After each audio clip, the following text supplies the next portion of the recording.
Okay, pre-cal, I'm going to do my best to read through what's on the board. It's kind of a tight fit, but the few words that appear to be cut off, I'll read them out to you.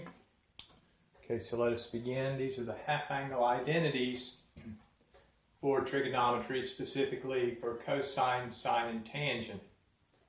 To begin deriving them, we start with the double angle for cosine. So cosine of 2x, one of our identities, is 2 cosine squared of x minus 1. The other is over here. It says cosine of 2x equals 1 minus 2 sine squared of x, but we'll get to that in a moment. So using cosine of 2x equals 2 cosine squared x minus 1, we add 1 to both sides, and we get 1 plus cosine of 2x equals 2 cosine squared of x. Divide both sides by 2 and simply let that come to the left and this go to the right. So we're just switching it, left equals right, right equals left. We get cosine squared of x is equal to 1 plus cosine of 2x divided by 2.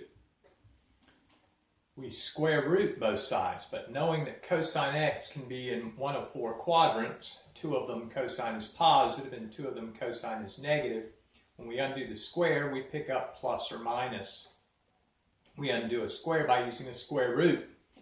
So square root of cosine squared is going to give us cosine x is equal to plus or minus the square root of 1 plus cosine of 2x, all divided by 2.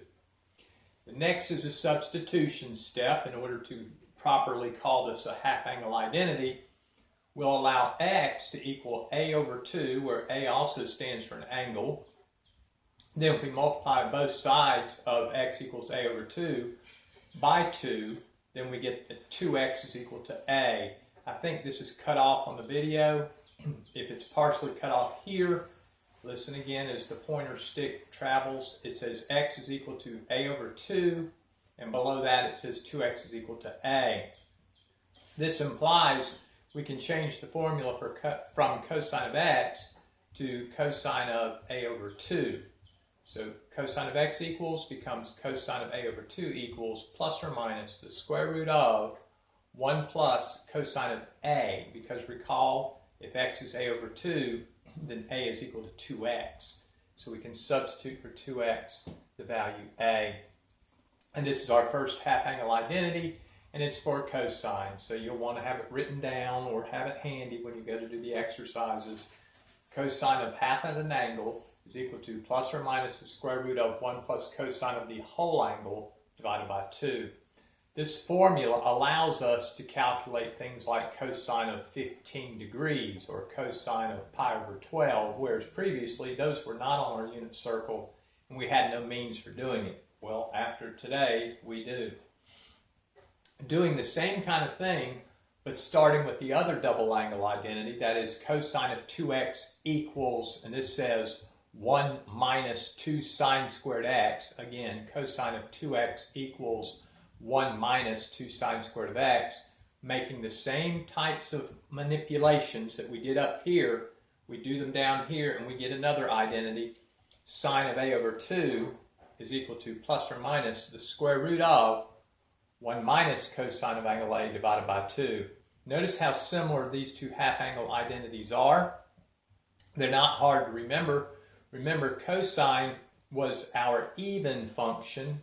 Back in the unit circle days, we found that cosine of first angle quadrants equal cosine of their negative, because a negative 30 degrees or negative pi over 6 would put you in the 4th quadrant where the x coordinates were equal.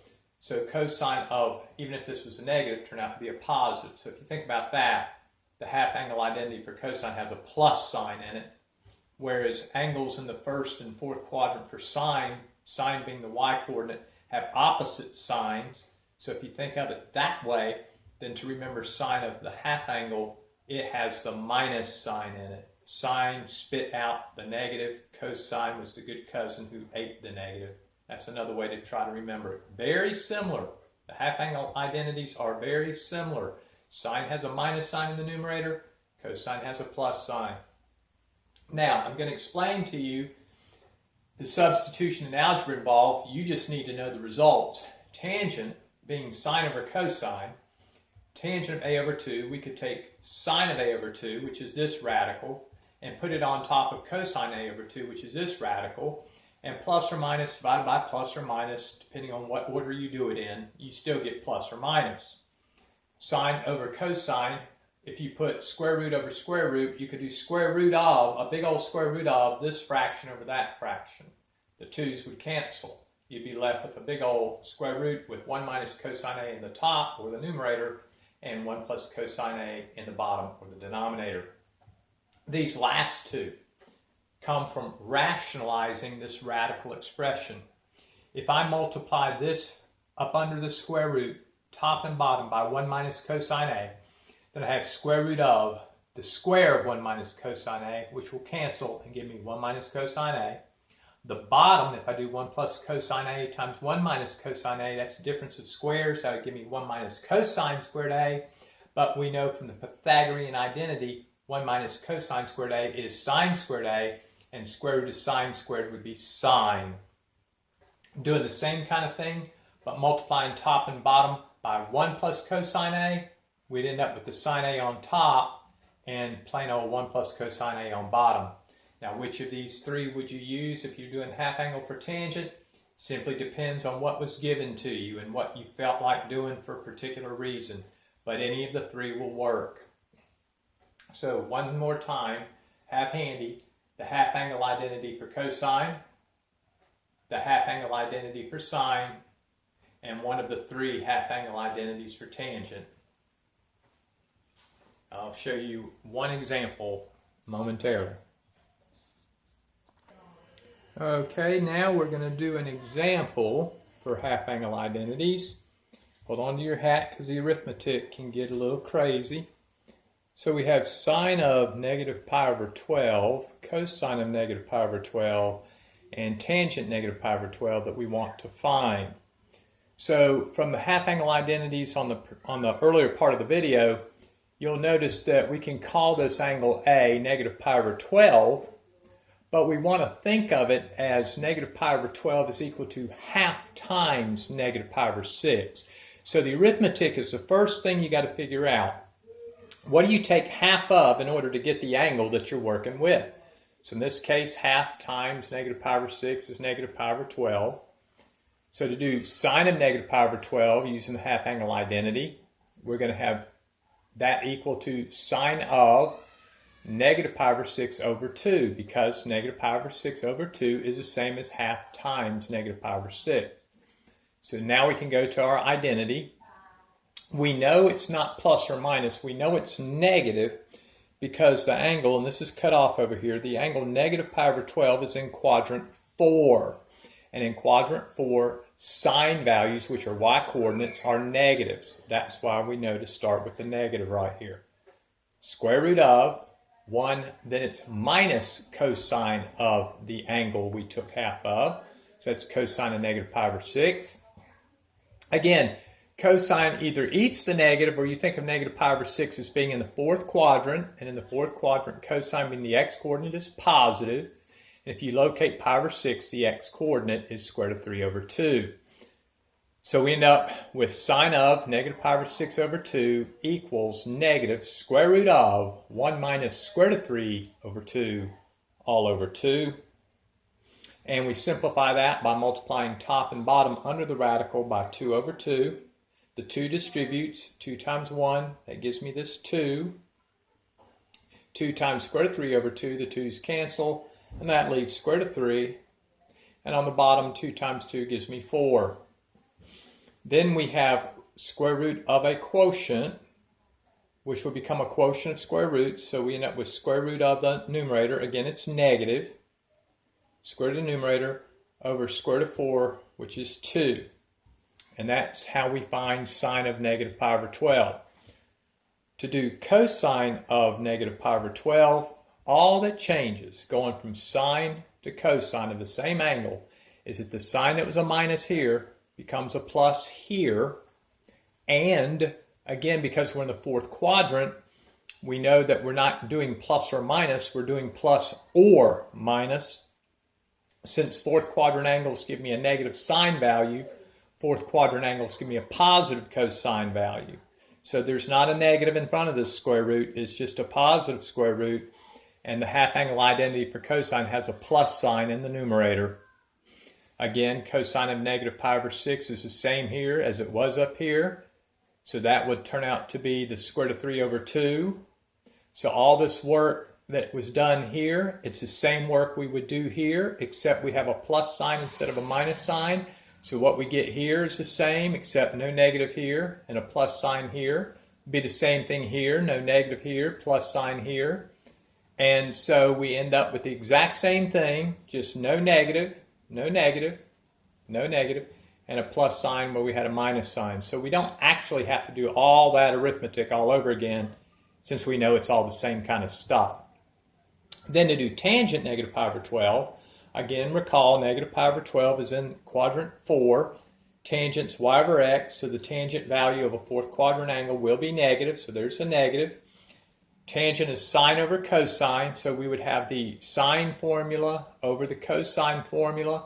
So that would be one big old square root with this fraction on top of this fraction. The 2's would cancel. And now watch carefully. You might wonder what happened here.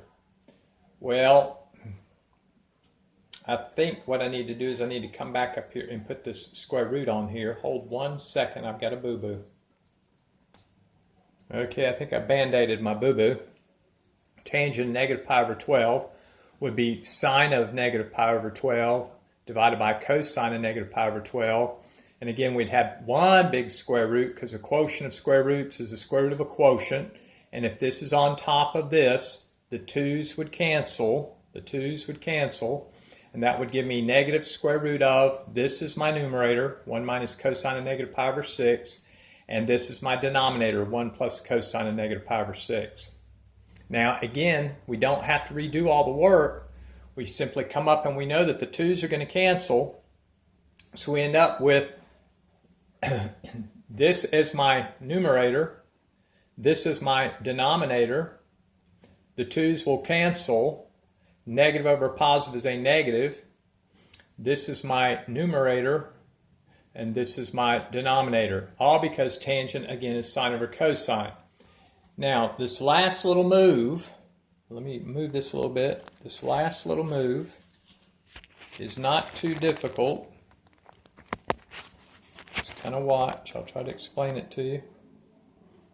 To finish this up, tangent negative pi over 12, and I've explained all this, and I've explained all this.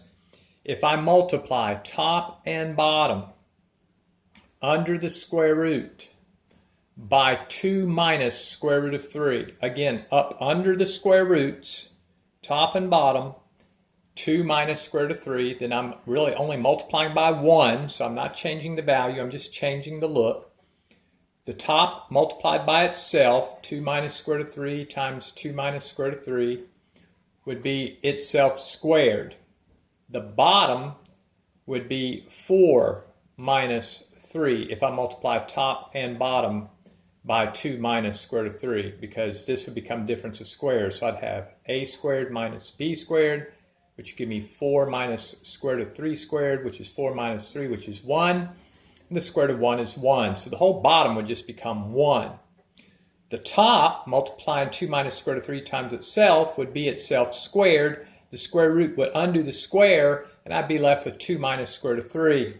But then when I distribute the negative, the 2 becomes negative, the minus square root of 3 becomes positive, and that's another way to write the final result.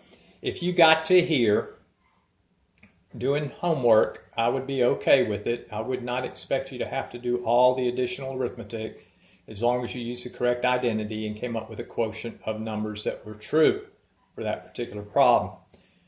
Y'all, this is a long video to do 3 identities, so we'll have homework. Look for it on Gradebook Wizard. Do your best. We'll take at least the whole week to go through several of these problems. All right, talk to you later.